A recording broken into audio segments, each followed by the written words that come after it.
Okay, this video is going to have to do with a bit of a, I don't want to say drama, but I guess you could describe it as a drama situation, an incident. I think it's very illustrative. This video is going to be half a response video to this individual here on the screen, Hammerhand, that is in the manosphere, specifically the MGTOW community, and dealing with his response to, his reaction to the drama with this young lady here that goes by Just Pearly Things, Miss Hannah Pearl Davis. So for all of y'all that don't know about this, I'll bring you a little bit up to speed. So this all happens in what's known as the manosphere, the corner of the internet that speaks specifically about men's issues. There's a lot of overlap into men and women, the relationship, feminism, the state of dating, marriage, etc. The vast majority of this corner of the internet is male-dominated, as you can imagine. But there are a few females in the space, one of them being this young lady right here, Miss Pearl Davis. She's only been on the scene about a year, and she really blew up. She's gone up to 1.3 million subscribers, has become wildly popular, has been invited on a lot of major platforms with a lot of subscribers, a lot of eyes on them. And she's had a lot of big hitters on her platform. I do believe it was the last interview that Andrew Tate did before he went to prison was on her show in London, England. Now, let's go back to Mr. Hammerhand here. Ever since she started to come up, Hammer has had it kind of in for Pearl. And I can understand where he's coming from. Hammer's been around for quite a few years with a lot of other manosphere, MGTOW producers. If you're not familiar with what MGTOW is, it's MGTOW, that stands for Men Going Their Own Way. These are men that have basically completely checked out of dating, marriage, cohabitation. And there's all different stripes of men within that spectrum. Some don't date at all, will have nothing to do with women. Other men date casually. There's even some men that are married that identify as MGTOW. Basically, it defines itself as you don't really put women in relationships as a priority anymore. You concentrate more or less on yourself. And Hammerhand, as I said, has been around for quite a few years. I think he's on his 6th YouTube channel. He keeps on getting them taken down. And just a few months ago on his latest YouTube channel, he got monetized. You can see on here he's got just about 18,000 subscribers, but that's a little bit deceiving because it's his 6th YouTube channel. I do believe in the past he's been up to over 100,000 subscribers. And he gets quite a good quite a good engagement on live streams that he does. He's pretty well known, so he has a pretty big profile, having been around for quite some time. But anyway, he has taken issue with Pearl and many other of the female content creators in that they come on scene and they blow up using all of the talking points that guys like him have been using for years, and they get monetized right away. They don't get channels taken down, and they make a lot of money, and these guys view it kind of like on their back. Now, I can't say he's totally wrong, but I'd kind of like to add a couple things to it. Number one, welcome to the world of being a man, especially today in 2023. And especially in these issues, if you're a uncompromising truth teller on men's issues in a feminist-dominated gynocentric paradigm, you're just, I don't think it's realistic at all to expect that you're going to get the treatment that the women do, any way, shape, or form. And I think we could even add on to that men have always been the expendable ones, the workhorses of history. Their contributions largely forgotten. Other more powerful men, and many times women, get the benefits of their thankless work. This is kind of the way that it is. I don't. There are certain female contributors, content creators in the manosphere that I definitely take issue with as well. They come in to the space, they cause a lot of drama, and they're disrespectful. They don't understand where the men are coming from. They don't want to listen and learn. They come in and basically start acting like a bunch of Karens a lot of time. But I wouldn't qualify Pearl as one of those. And I'm not going to either say she's the best thing as sliced bread, because this is the risk that you run if you take any type of position that is even somewhat flattering to a lot of these female content creators. You run the risk of being called a simp or white knighting for them. It's nothing in the least. I've heard Pearl consistently, harshly call out women and their behavior. She recognizes completely that marriage is a bad deal for men. And then other people take a lot of issue that she's a rich girl, which she completely admits. She had everything handed to her. She had a professional team that came in and made this channel for her, and that's why she blew up so quickly. It's true. I would kind of say, so what? It is what it is. You can go and do that too. Go find somebody to finance you. Go take a loan from the bank. Work the system like she did, where she first went onto TikTok and then branched out into other things. And then comes the issue: is she a chameleon? In other words, is this just a big old grift for her? Does she really believe the things she says, or is she just trying to make money off issues and talking points that other men have been doing in the past? And maybe she is a grifter. Maybe she isn't. For me, once again, in the bigger picture, I don't really care. I don't think it's that real relevant. If she's speaking about these issues and has blown up to 1.3 million subscribers and speaking strongly against feminism, which she does repeatedly, great. I mean, what harm can be done? I've been following these issues for, since 2010, approaching 15 years. Yeah, it's good to see that it's kind of going mainstream. These are things that need to be talked about, and if her doing what she does makes her some money and gets a lot more eyes on these issues, I just heard somebody say recently that she had an article written about her in a very mainstream publication, something like The Economist, maybe, that she was being compared to the new Andrew Tate.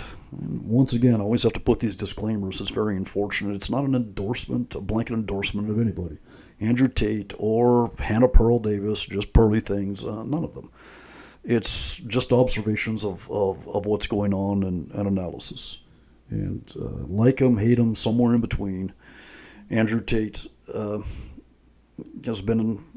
had a very, very high profile and has brought a lot of eyes to these issues. So anyway, that's the background. That's the setup of what's going on here. So, next step is Miss Hannah Pearl Davis, this lady right here, as you can see on the title of this video, Just Pearly Things addresses Nick Fuentes' interview. So, Hannah Pearl Davis had Mr. Nick Fuentes, I guess about a month ago on, and did a long-form 3.5-hour interview. Now, she's not really, he's not really her lane. She does manosphere. He's a pretty hardcore right-wing, dissident, nationalist, political figure. There's a little overlap, but she went out of her way to seek him out, ask her to get on her program, just because she says that she was very curious. And he was a very polarizing figure and wanted to get him on and hear him out. I listened to the whole interview, 3.5 hours. I actually have for those who follow my channel, you would have seen some clips I took from it of some issues that they talked about in that interview. And the interview was fantastic. It was fantastic. So what she's apologizing for, you may ask yourself. And I wish I would have grabbed that whole interview, because now she has taken it down and I can't find it anywhere. But what she's apologizing for is that, I guess maybe 2 weeks ago it seems, that a bunch of our melanin-enhanced brethren here in the United States and across the pond in England took great exception to things that were said. Now, for those of you that aren't familiar with the term, the melanin enhanced, I am speaking of our African American or black British African extraction citizens. Make things easier from here on out. In this video, I'll just call them blacks. A lot of blacks got butthurt over things that were said and basically tried to cancel Pearl. Now, like I said, for this video, I wish I would have grabbed that whole video so I could play back the probably mere 2 minutes of material that they were all butthurt over, that wanted to cancel her about, in a 3.5 hour interview that she did with them. And all of it was completely, totally innocuous. Take my word for it. You can listen, this video here is on her YouTube channel, the one I have up on the screen here. I was trying to search for the original interview. I was putting it in search engines, and this came up. I clicked on it, so I just stayed here for the purpose of this video. But this video is all over the place, and she covers the 3 to 4 points that they were all butthurt about of things that she had said, and it's the same old. It's the same old Marxist victim narrative that they play in everything. The same old cookie cutter playbook. That you can fit it into all of them. Just switch out the agenda. The behavior is the exact same. Whether it be the black racial grievance, whether it be the gay grievance, whether it be the woman feminist grievance, you can put it into the disable and ableist grievance.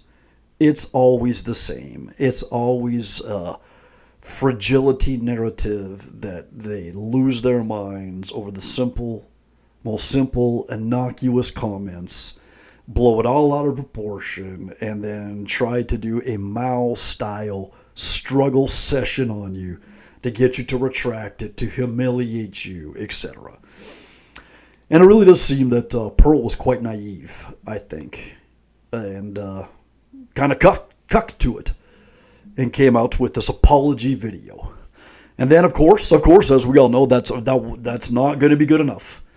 It did not appease any of her detractors. And, I mean, all of this could be several videos, even looking into this, of all of these content creators that came out that tried to lecture her about being more sensitive to black spaces. And because one of the things that she said, and that's what we're going to cover here, in context with the conversation of Nick, was that as of reading Thomas Sowell, if you aren't familiar with, he's a brilliant black economist, you know that he presented some very good evidence of how the historical narrative of slavery has been embellished.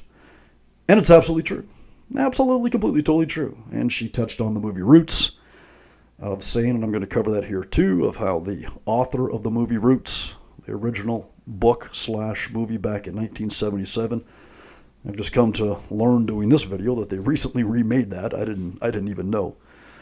Another part of the black fragility victim grievance narrative, the race hustle shakedown. That Alex Haley was on record of stating that the author of the book Roots, that was made into the movie, of stating that he wanted to create a myth for black people, for his people. That's all she said. And I think she mentioned also too that there was historical archives that Thomas Sowell had described of blacks that had been liberated, black slaves that had later on traveled great distances back to their masters to thank them and to repay them. And once again, this is completely, totally verifiable. And I'm going to touch on even more of that here in this video. It's nothing extreme in any way, shape, or form. But of course, these guys completely melted down, and then they intimidated her into making this apology video. So anyway, from there, let me just jump ahead to the now this individual here, Mr. Hammerhand. So now you know what's happening with Pearl, and he's had a history with her from his end, that he's not a fan of hers in any way, shape, or form. And I came across another MGTOW creator, for sake of brevity. I'll keep it brief as to who he is and how I came across his channel. But it's right here. LOM is the line of MGTOW. And I just clicked on one of his videos here from recent, better said, that in this video he's addressing the controversy, the debacle with Pearl. And he goes into the whole black victim narrative of, what a terrible person she is, and how it was terrible that, she diminished slavery, and the same old. And so I go and look in his comments section, and lo and behold, here I find Mr. Hammerhand. I tried to tell him, so did you.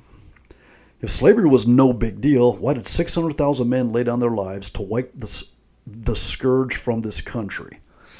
Is what he replies. Now, this is a black MGTOW manosphere creator that runs this channel, the line of MGTOW. Okay, so let's jump back over to the screenshot here of Mr. Hammerhand. You can see, I don't know how well you can make it out, he has a white hat on. His channel, the lane of his channel, deals specifically with men's issues, feminism, and whatnot. But he has made a lot of allusion to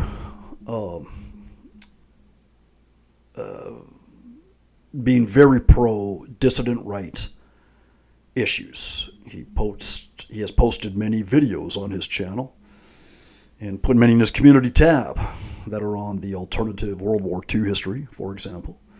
And even in this stream here that I have up on the screen that was just tonight, that just ended right as I started to make this video right here, he was talking about the white replacement. He even actually talked about how blacks have no more political power in this country anymore, and that all they do is sit around and complain and try to get hand-me-outs. So I'm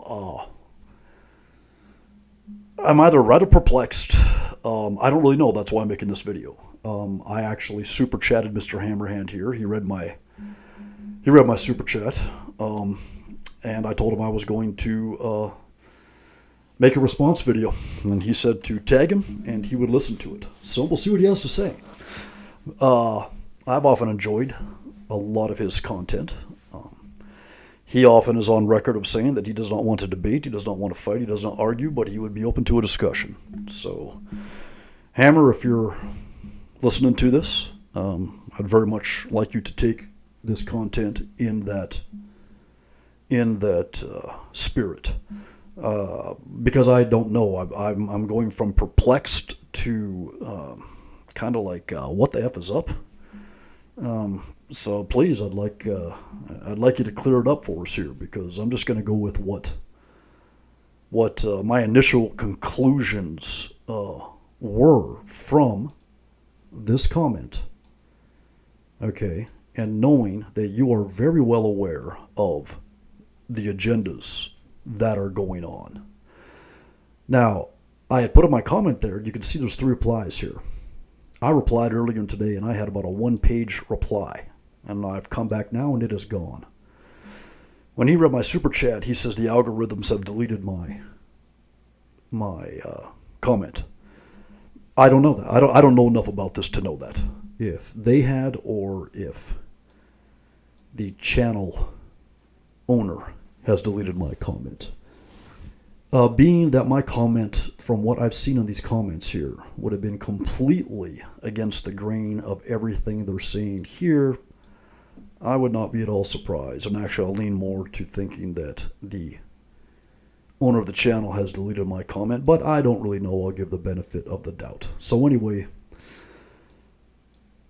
this is what I said, and this is what I'm going to cover here in a little bit more detail in my comment to him. Because this is, if slavery was no big deal. Now, first and foremost, Pearl never said that. She said it had been embellished Nobody said it had ever been any big deal. And I just find this rather concerning. Well, let me back up. I tried to tell him, so did you. That's how his comment starts. Now, this is obviously referring to the character of Pearl. Now, this issue here is very obvious that this is a black grievance race hustle pileup on Pearl that gave a very fair shake to Nick Fuentes.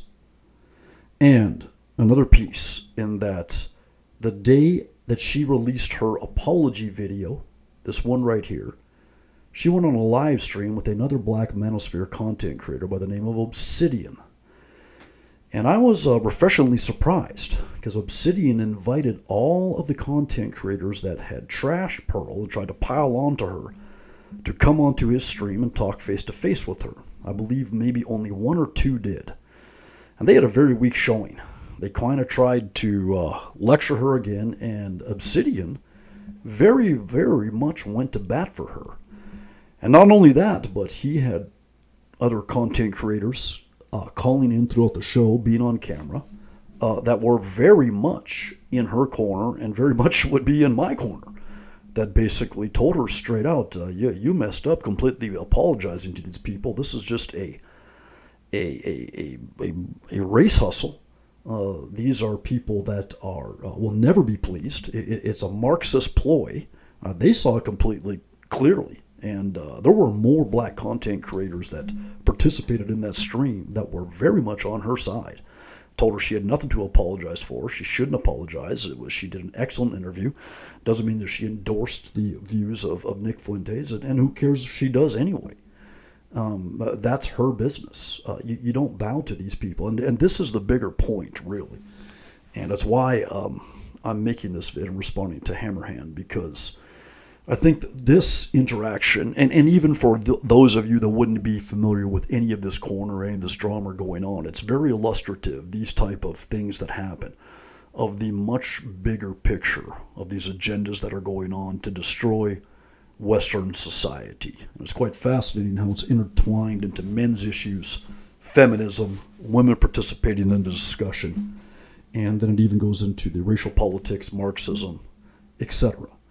But it is so obvious that whatever Hammerhand might think of Pearl, and if she's sincere or not sincere when it comes to men's issues, this incident of her interviewing Nick Fuentes and having the black pile on, it has nothing to do with that. And it has nothing to do with that. This is obviously a young white woman that, whether she's grifting or not, whether she's got a silver spoon in her mouth or not, I don't care. She's doing well. She's gotten a lot of traction. She's gotten a lot of engagement. She makes one misstep. How many times have we seen this in so many other genres over the past several years, especially since Black Lives Matter? Okay, it's countless times. It's countless times. And I can't see any other way to get around that this comment here by Hammerhand isn't adding to the pile on. Well, I tried to tell you, I tried to tell him, so did you, that she was a POS. If slavery was no big deal, why did 600,000 men lay down their lives to wipe this scourge from this country?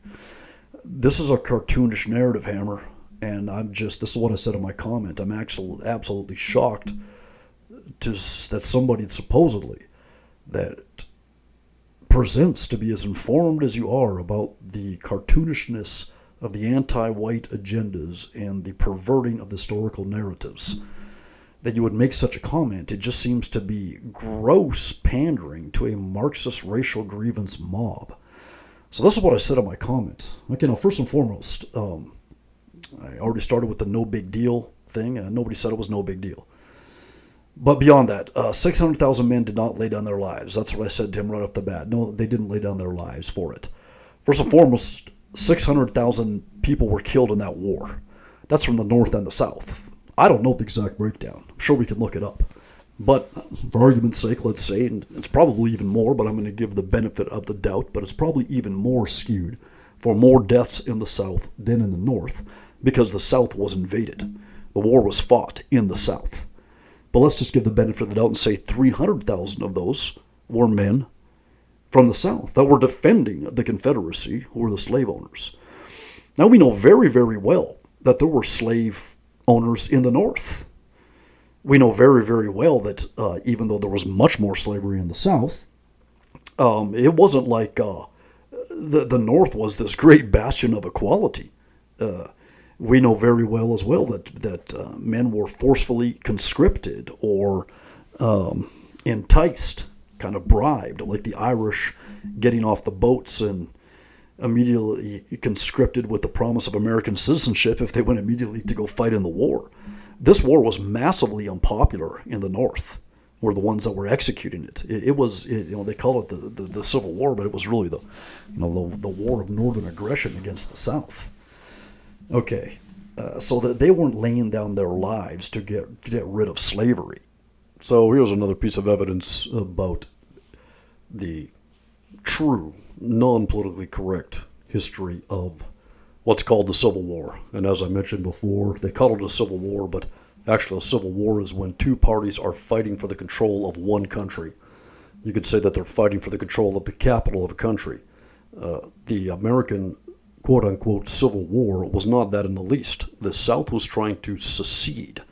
And actually, to my understanding, you can research it yourself, there were several Southern politicians that were attempted to be brought up on charges of sedition or treason. And the cases were abandoned very quickly because it was absolutely obvious that there was no legal precedent.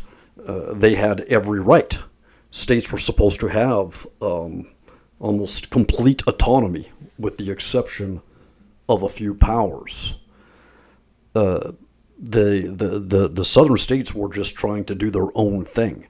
Slavery was used as a manipulation, like they always do in the wars that are caused by the powers that be, the bankers, the money interests, the thought leaders, the intellectuals for their agendas.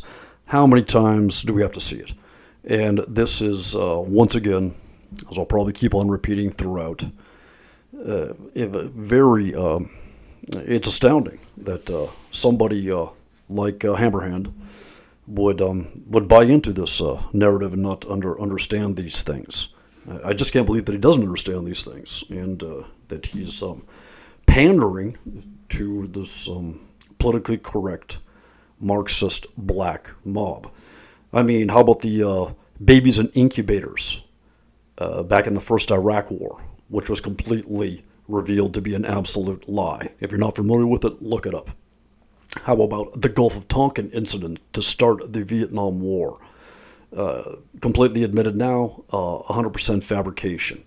How about the plethora of stories in the First World War of German soldiers throwing babies into the air and catching them on their bayonets? War propaganda to always rile up the public, to get the common citizen, the common man, to go be cannon fodder for interests that don't benefit him in the least. And I could go on for a very, very long time about all of the real reasons of why the war was fought, such as the North not wanting to lose the agricultural base, because the South was starting to make very strong overtures to directly deal with the European powers and selling their commodities directly, such as cotton, sugar. The North wanted to keep that tax base and to keep the product for their industrialized based economy in the North. I can go on and on. You can do your own research on it if you don't believe me. And of course, yes, slavery was one issue, but it was greatly embellished, for lack of a better word, hyped up to get everybody emotionalized, and then extremely hyped up in the historical record. And here's just another piece of evidence to back that up. So as you can see, the article we have in front of us, Do your own research. This isn't a one-off. This is very well known and accepted by all of academia and historians. As the article says, Abraham Lincoln never believed in racial equality. And we'll go down here without having to go through it for the sake of brevity.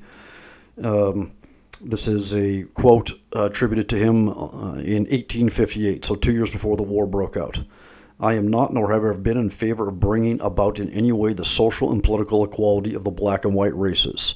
That I am not, nor ever have been, in favor of making voters or jurors of Negroes, nor qualifying them to hold office, nor to intermarry with white people. And I will say in addition to this that there is a physical difference between the white and black races, which I believe will forever forbid the two races living together on terms of social and political equality. I will add to this that I have never seen, to my knowledge, a man, woman, or child who is in favor of producing a perfect equality, social and political, between Negroes and white men.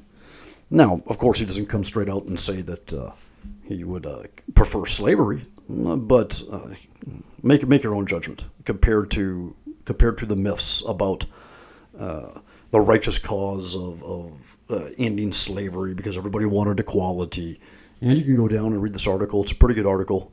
You can see the link up here if you want to go to it, historynewsnetwork.org. If you want the link, ask it for it in the comments section. If you're not familiar with it, but I think probably most people that follow the type of material that I would do on my channel are familiar with this history. It fits the pattern of almost all of our history. A bunch of bullshit, basically. But the historical archives are there to find out what really went on. Like right here, talking about Douglas had a good reason to mistrust Lincoln on September 1st, 1862. So that's the height of the war. 1 month before the scheduled issuing of an Emancipation Proclamation, the President offered the Confederacy another chance to return to the Union and preserve slavery for the foreseeable future. In his annual message to Congress, Lincoln recommended a constitutional amendment which, if it had passed, would have been the 13th Amendment to the Constitution. Okay. And then you could go on to read about how they would phase out slavery eventually. Now, I don't know if it was at this time, but there's another quote that circulates out there. You could probably just put it into a Google search engine directly that says something to the effect of Lincoln himself had said that his whole purpose was to preserve the Union. And if he could preserve the Union by not freeing one slave, he would do so. And if he could preserve the Union by freeing all slaves, he would do so. So once again, this cartoonish, overly simplistic, false, politically charged narrative that all these white people were gleefully marching off to their deaths to do battle on half of the black men and free all these slaves. It's just absolute, complete, total nonsense. As I said in the beginning of this little part right here,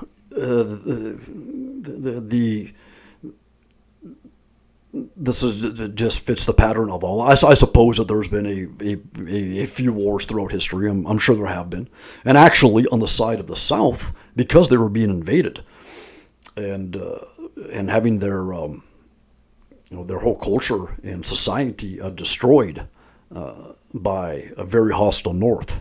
You could maybe make a case that they were fighting for a righteous cause, not to defend the institution of slavery.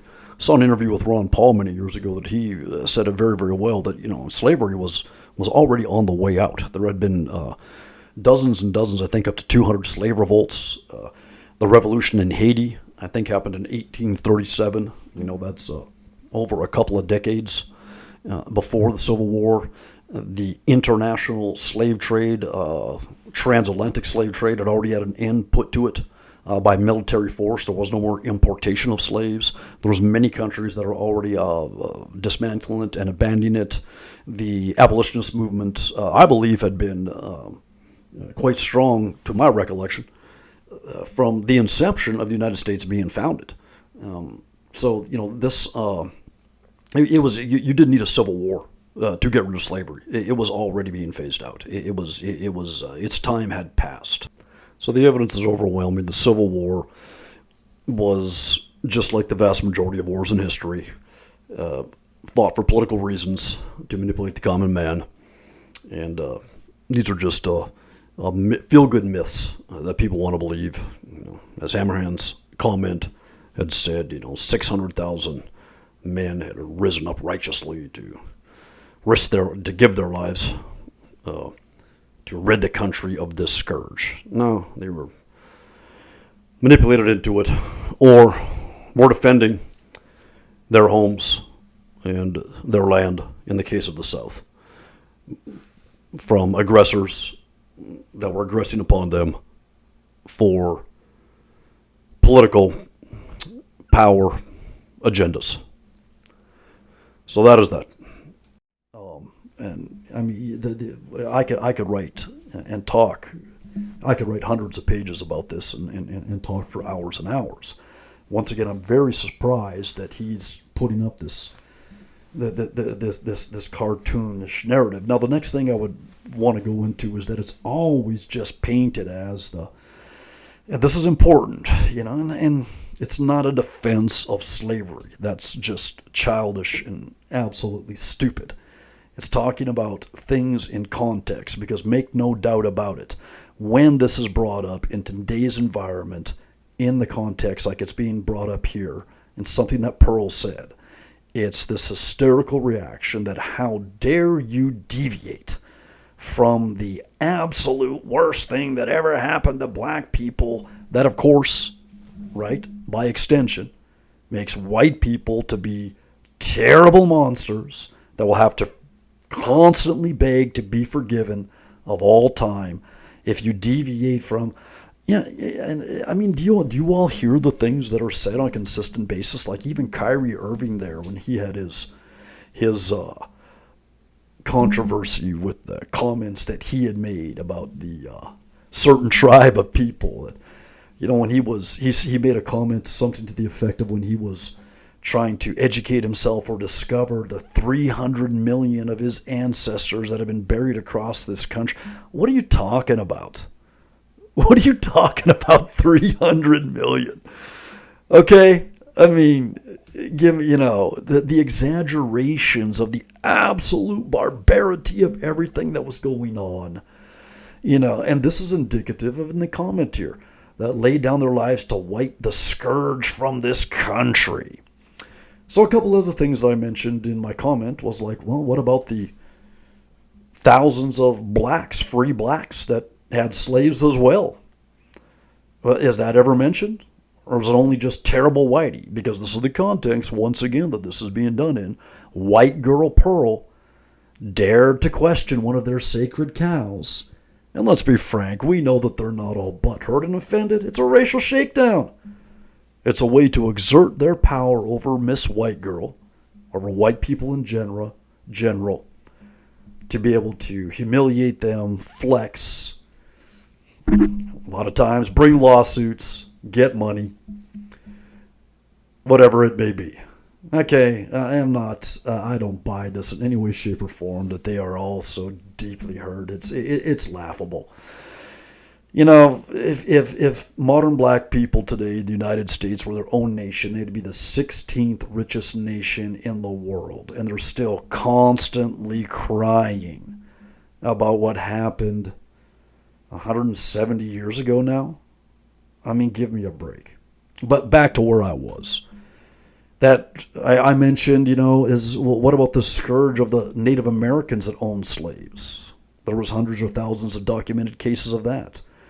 What about it's been very well known for some time and publicized that the Native Americans themselves had a slave culture between them before the white man even showed up? What about the European and Arab Barbary slave trade? Okay, I've got one of these up here, bookmark to show you. When Europeans were slaves, research suggests white slavery was much more common than previously believed. What did they say? You can go and take a look. Between 1530 and 1780, between 1 million and 1.25 million European Christians were captured, right here, and forced to work in North Africa from the 16th to 18th centuries. Are we kvetching about this constantly? It's just so tiresome. And why you would get in with the black grievance mob. Is it just so you can say, you see, I told you that Pearl was no good? This is a terrible strategy. This is going to be adding to the rapid advancement to us here in the United States arriving at a situation like they are in South Africa right now. Rolling blackouts, mass murder, carjacking capital of the world, having to import food, rape capital of the world, total collapse if you want to keep pandering to the black grievance mob. Okay? So, like I said, Hammer, if you're going to listen to this, I don't know. Maybe this was a misunderstanding. I don't see how it can be. It seems like talking out of two sides of your mouth. Like why,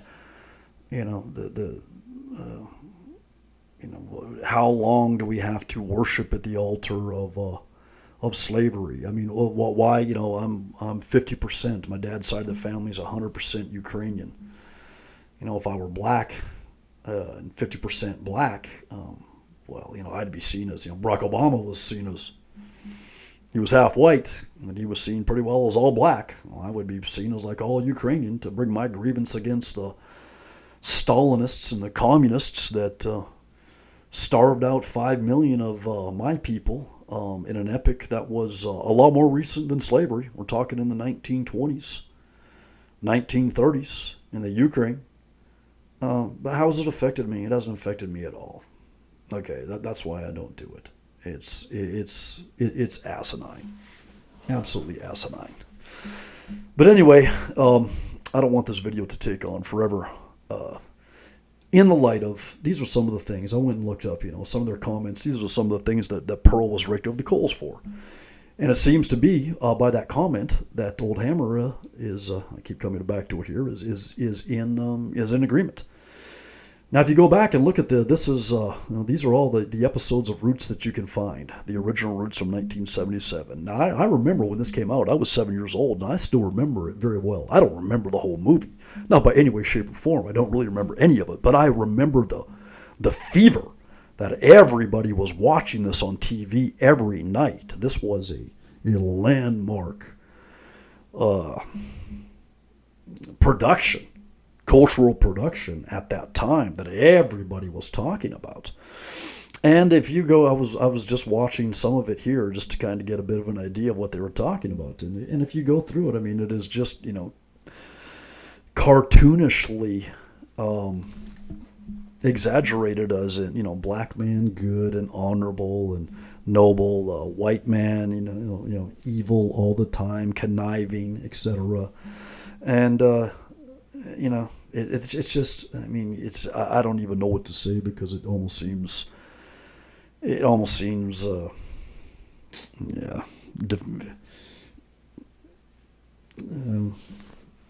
stupid, silly, childish, demeaning, humiliating to have this deserving of conversation if you can't see how propagandist these type of works are and have been. And so this is one of the things that Pearl had said that I mentioned earlier. Alex Haley, who the author of Roots and the Enduring Power of Black Myth. Now, this is an article written by The Root, Black News, and Black Views. Okay? This is a black publication. And I'm not going to go through the whole article, but I read it earlier. And he talks about how, Alex Haley made a big deal about how he based the story of Roots of him going back and tracing his ancestry to Africa, of exactly where they came from, etc.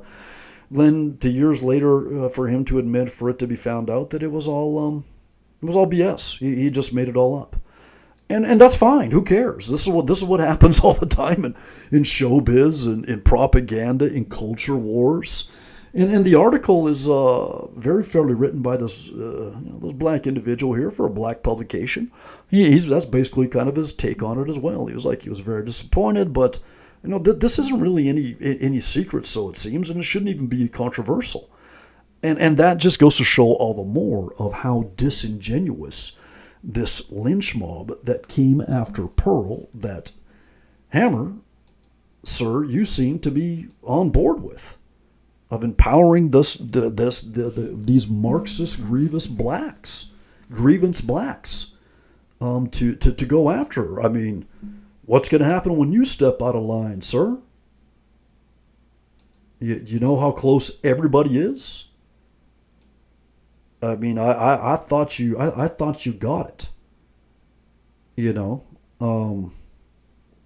so anyway, just a little bit more of the evidence. You know, and I've covered this. So you know, the terrible abominations of slavery, of course, of how terrible it was. That how could you dare even say something like what Pearl said? Oh, it wasn't that bad. This is from the Tuskegee University. This isn't directly about slavery, but just go with me here and do some thought experiments. I have found some of the best conclusions of getting to the truth. I have people say this to me so many times, but it's so hard to figure out what's real. It's so hard to figure out what's going on. It's so hard to figure out, well, sure. I mean, do we have to know? Will we know every single detail of everything we've been lied to about, or what's exactly true and what's not? No. Do we need to? No, we don't. You can figure out enough if you just dedicate some time and cross-reference it and look at what's going on now, and just apply common sense from enough sources. So the Tuskegee University, have some wisdom, is a black institution. If you don't know, okay, Tuskegee was founded by. Well, he wasn't founded by, I don't believe. It's kind of Booker T. Washington. He was the first speaker, the first chancellor, I believe. Now he was born a slave, okay, in 1854. And then, became freed, obviously, as a child. Because the Civil War ended in, 65? 64, 65? So 10 years before the end of the Civil War, he was born. And then you can read all about it here, about how he went on to study, and he went here, and he went there, and he did this, and he did that. And obviously, there was a ton of people involved in this. So it just makes you, okay, how bad was it? I mean, if things were so bad that for blacks, that whites were so terribly vitriolic and hateful, and millions of them had just been forced to give up their slaves. The Tuskegee Institute was established in, where is it? It's in Alabama or Georgia? Alabama, I believe. Yeah, you can look it up for yourself. It's in the South. Okay, this is all happening in the Jim Crow era. How is it allowed to happen? It's so, how is it allowed to happen? And if you read these things, once again, for brevity, we're not going to go through all. This is not the point of the video here, but the abundance, the mountain of evidence just on something like Wikipedia here that you can look up that should make you right away. Here's a history class, right, conducted at the Tuskegee Institute in 1902. Okay, these are very well-dressed blacks, all studying. Look like they're doing a hell of a lot better than most of them are today under Jim Crow. What do they? Isn't there a white man up here on the wall? And we're trying to burn all that down and take down the white statues, and they weren't triggered because there was a white man up on their wall. Why? And once again, you don't have to look very far at all. Just take off the blinders and see that these cartoonish narratives of, let me keep on going back to it. If slavery was no big deal, why did 600,000 men lay down their lives? This insinuates, right, that, people, it was all so terrible that 600,000 men had to get up and lay down their lives to wipe the scourge from the country. I mean, just another preliminary research I came across that, by, 1808, I believe, and the importation of slaves was already illegal in the United States. It already had an end put to it. And it wasn't done by blacks. That was done by whites. I mean, there was slavery from, Brazil, up to the United States and everywhere between in mass. And do you hear the white Brazilian class constantly groveling and apologizing on a daily basis for slavery? Do you hear the Chinese, which I'm sure, because we know these things were worldwide, some sorts of indentured servitude or slavery or lower classes or oppression or invasions or massacres? Are they constantly having to apologize for their history? Hell no. And they shouldn't. Why should they? This is just perverse. Completely and totally perverse. And I won't have it. I won't have one word of it, of this policing and groveling and and pedestalizing these people that won't seem to want to subjugate me, tell me what I can say, what I can think, because of some exaggerated grievance narrative that happened in the past that I had nothing to do with. I wasn't even born in the United States. There was zero people that had anything to do with my parents' nationalities of origin and where I came from that had anything to do with slavery. But of course, doesn't matter, right? Because that's not what it's about. What it's about is demonizing white people. And Hammer even said that on his stream tonight. He even said that this was about, in context of something about an anti-white agenda. So why are you stoking the anti-white agenda right here? Because that's what the whole slave narrative is about, Hammer. If you haven't caught on, that's what it's about. But anyway, I got off track here. Let me go back to, I started to talk about the, let me see if I can find the tab. Started to talk about lynching, and then I went on to Booker T. Washington and the Tuskegee Institute. So this comes from the Tuskegee University Institute that Booker T. Washington came from. Okay, these are stats coming from a black institute. Okay, the Tuskegee University now houses the nation's most complete record of lynchings occurring in the U.S. during an 86-year period spanning 1882 to 1968. During this time, 4,743 people were lynched, including 3,446 African Americans and 1,297 whites. Okay? And you can go through and see the compilation of it here. Historical archives. I'm going to take them at their word. Now, first and foremost, I've been familiar with the stat for many years, and it's been going around for many years, and I can't believe that Hammer isn't familiar with this stat. But I'm going to assume that he's not. 4,743 people being lynched in an 86-year period, when we are told these numbers with 1,200 of them being white. Now that's just lynched, okay? Let's say that they've missed a few thousand. Even still, these numbers that they're talking about, constantly dropping, of this scourge, this terrible maltreatment of blacks simply because they were enslaved. Do I have it over here? Yes, I do. This video that I have right here, okay, on my channel, a realistic historic account right here, is very well worth the watch. Okay, that's talks about how it shows the historical archives of how blacks could many, depending on I'm not an expert on it, but my understanding is what's depending on the situation, the jurisdiction, maybe the time, that it was very possible for a lot of blacks to work their way to freedom. They were like indentured servants. In this video, he even shows how there's historical record of a black woman in Louisiana, the Deep South, in the slave period, that even owned her own husband. Okay.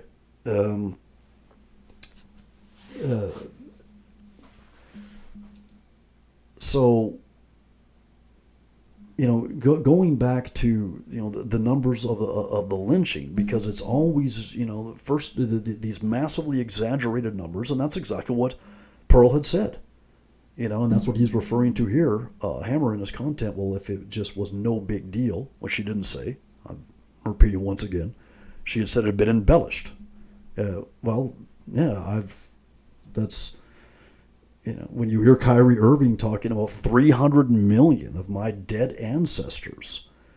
So are we to conclude that from when they first started bringing slaves in I think the 1620s, some 1619, I believe, until the end of slavery, 1865, they had mass murdered 300 million? I mean, what was the world population even at that time? This is just retard level claims that are put out there to demonize white people today, to make us constantly pay for the historical sins of the past. Now, according to a black source here, basically from a black nationalist established institute, so I'm going to say it's pretty credible. All right. And remember, okay, and of course today you would say 4,743 people lynched. It maybe sounds pretty off the charts, but over an 86-year period, in a country that was being established, that wasn't completely developed, with a lot of rural areas, where extrajudicial killings, which what lynching is, was kind of the local justice in a lot of places. That's kind of how things were done. Now, of course, face value say, well, look, there were so many more whites in the country than there were blacks, and yet we have 2.5 times, 3 times as many blacks that were lynched as whites. Now, I'm going to go ahead and say it because I just can't plead this anymore. Okay? When you go and take, and that's why I have these bookmarked over here. When you take a look at what I've got here, okay? This is archived from a great website that I used to follow on a regular basis, White Victims. And I happen to find these pages archived again because the website has been taken down. But let me just kind of scroll down for you here. And if you guys want links to this webpage, you let me know. Okay.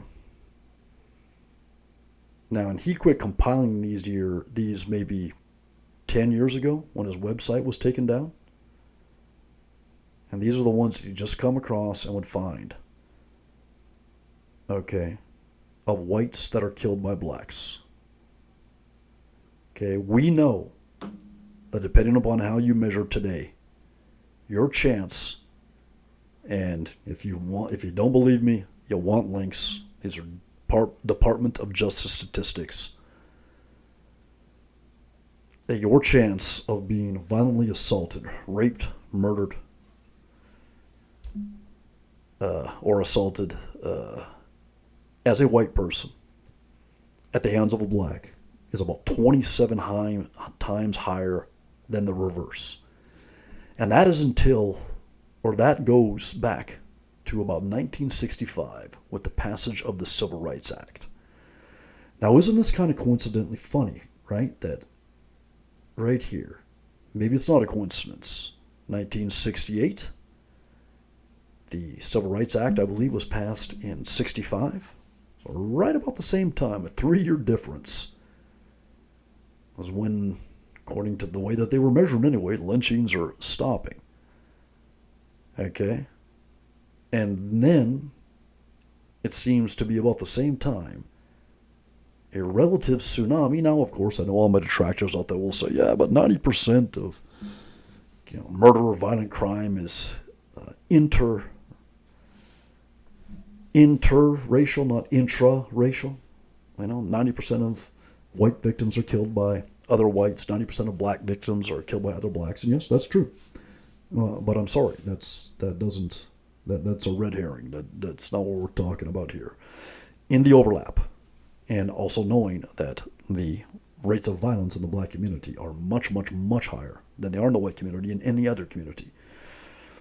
So that 10% of violent activity amongst the white community and 10% of violent activity amongst the black community, where there is the overlap of the interracial interaction of violent crime, it's going to be much bigger on the part of blacks.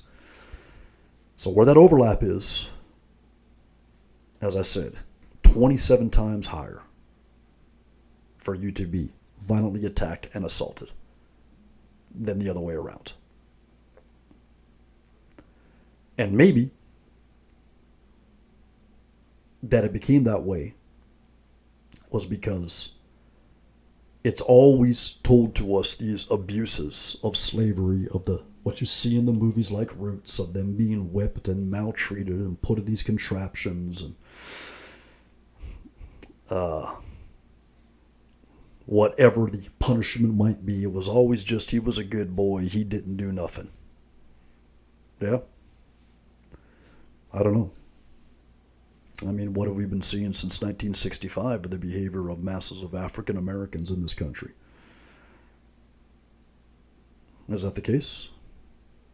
They just, masses of them are good boys that didn't do nothing?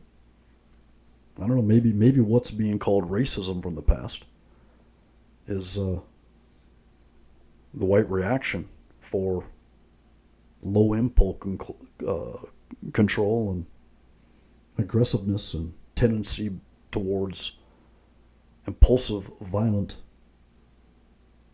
behavior on blacks. And if you had them working on a plantation, and had wanted to keep order with thousands of them there, you got to take a strong hand with them.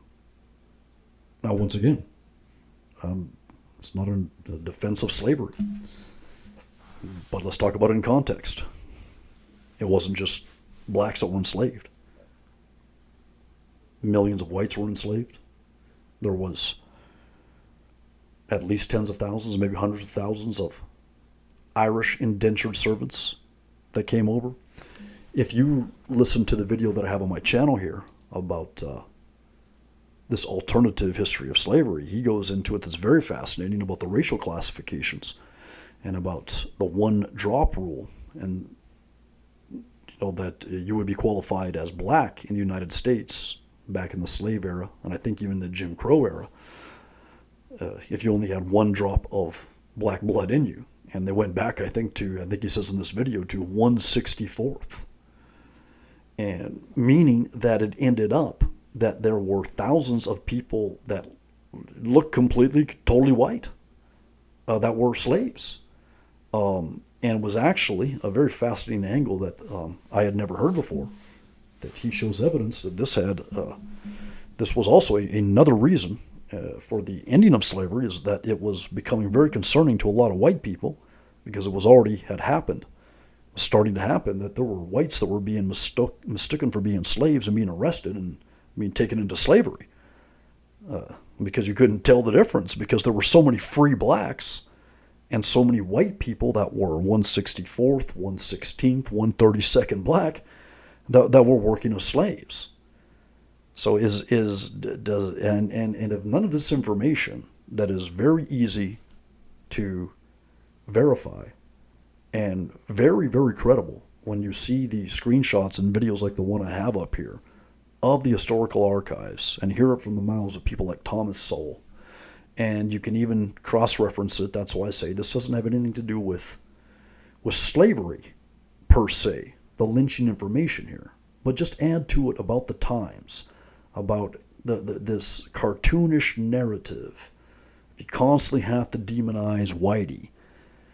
Yet you don't think, that was one thing I said in the comment that had disappeared, you don't think that if white people had wanted to eradicate every last black from the United States at the ending of slavery, that they could have easily done so?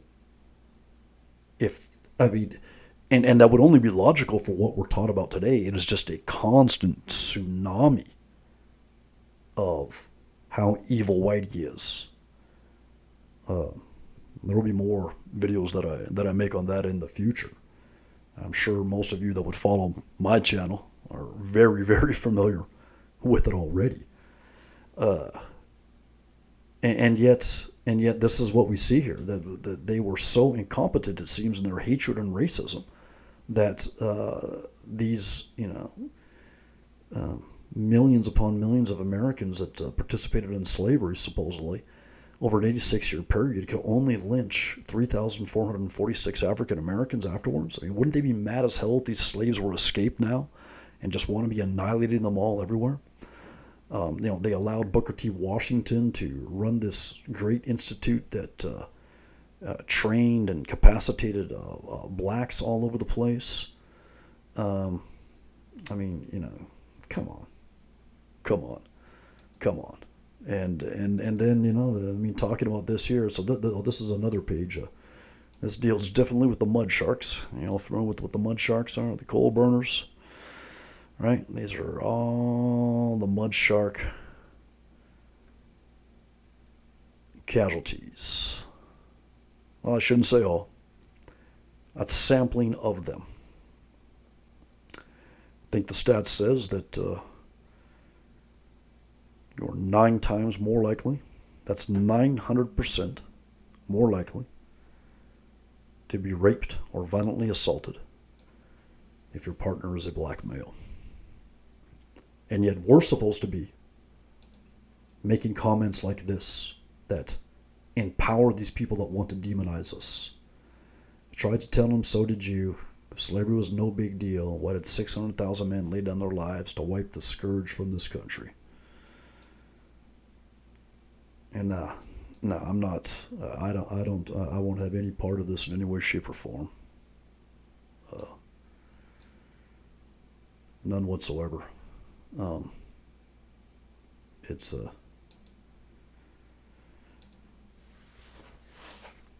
got to be a zero tolerance policy from here on out.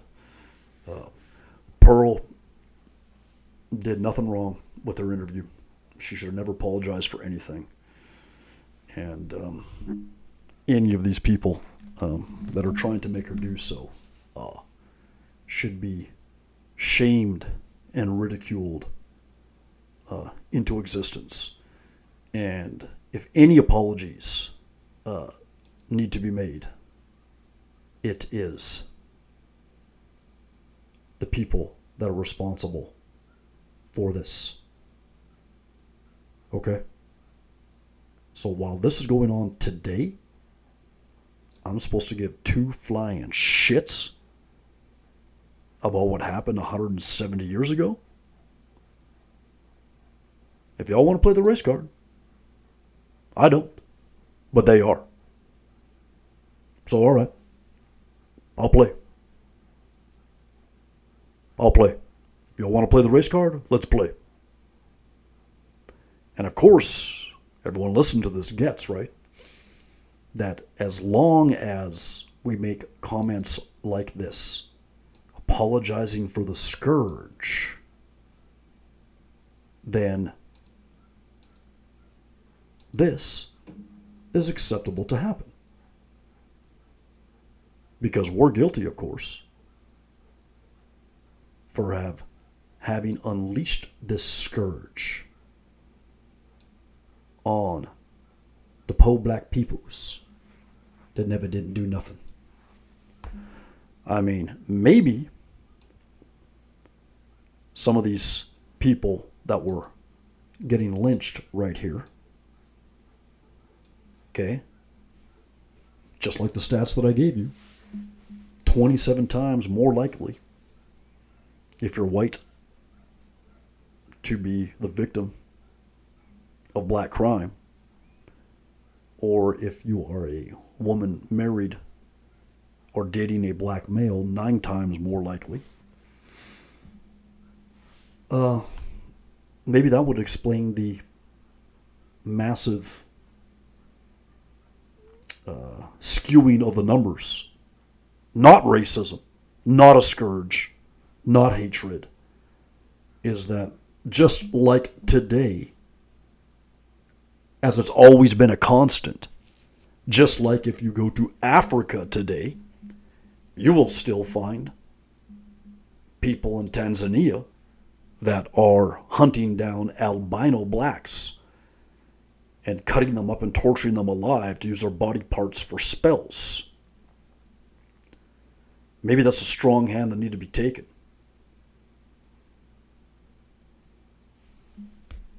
maybe if we took a strong hand like that again,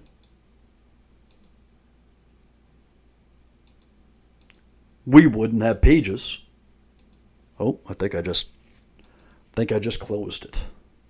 See if we can find it again. Oh, yes, we can. We wouldn't have pages like this.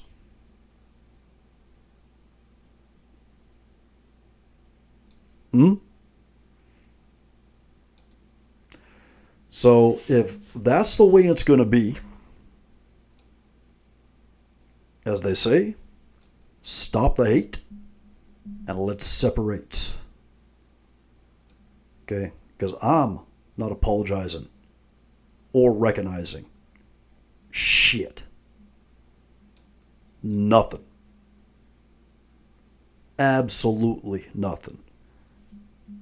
And Hammer, if you do listen to this, really kind of curious as to why you think that you do. Is it really just because you had to get a dig at Pearl? And so in closing, something I've always liked about you, Hammer, is talking about morals, ethics, values, and principles. Well, I would like to interject into the discussion, into the conversation, that a large part of healthy, intact, functioning masculinity is having clarity, being informed, and having the courage to speak it at all times, no matter what the situation. Okay. And once again, I find it very, very, very hard, pretty well impossible, to believe with what I know about you and your political views in general, societal takes, that you would be backing this BLM type of Marxist pile-on onto this young lady. Or are you just doing it because you don't like her and have a bone to pick with her? Because she came in and did so well on Manosphere Talking Points. Because if that is the case, that is not... just going to put it out there, my man. You can take it for what you will. And I would not qualify that as having solid values, morals, ethics, or principles. At all. At all. Those statements and that type of behavior to the Marxist black victim, black fragility, anti-white terrorist mob is extremely dangerous and intolerable today. This has to have an end put to it. Completely. 100%. Done. Or do you just really want to pander to the black section of the manosphere that strongly? And if that's the case as well, too, that is not... that's not a principled stance at all either. I went over to MTR's channel. One of the Black Manosphere creators there that was one of the first to do the big pile-ons on Pearl, that had been collaborating with Pearl for weeks, very much on her team, until the black mob decided to turn on her, and then he jumped ship and melted down and went hysterical and threw her under the bus, and now she's a social pariah in his eyes. It was absolutely pathetic and cringe. And as soon as I saw his video, from the dozens of comments that I went over, I believe I was the only one that tore him a new a-hole. Told him basically everything I'm saying here in this video. You're a Marxist bitch. Shove it where the sun don't shine, brother. Okay, we're tired of it. It's done. You want nothing to do with her? Good. Want nothing to do with you either. And it's not an endorsement of her and everything that she does, as I've already said. It is a complete repudiation and rejection of their disgusting, genocidal, black supremacist narrative that will take us to exactly where South Africa is. And if you don't know what's going on over there, educate yourself and get a glimpse into what is hell on earth for white people. I'll leave it there. Peace.